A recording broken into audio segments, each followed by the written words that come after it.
Hello everyone, high.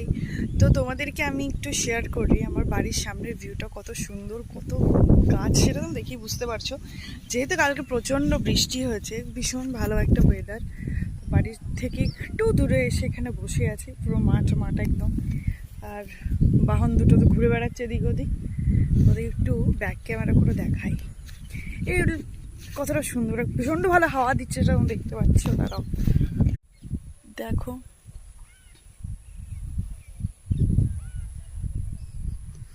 ওই দিকটাতে পুরো সবজির চাষ হয় একদম। ভীষণই ভালো একটা জায়গা, ভীষণই। বাপি এখানে বসে বসে হাওয়া খাচ্ছে, দেখতেই পেলে তোমরা কতটা সুন্দর। মানে দুর্গাপুরে তো এমনিও প্রচুর গাছ, প্রচুর। আর এইভাবে গাছ লাগানো উচিত বলে আমার মনে হয়, যা অবস্থা প্রচুর প্রচুর গাছ লাগানো উচিত। তো চলো, দেখা হচ্ছে পরের ভিডিওতে আবার, কখন ওই দিকটা গিয়ে তোমাকে দেখাবো কী কী চাষ হয়।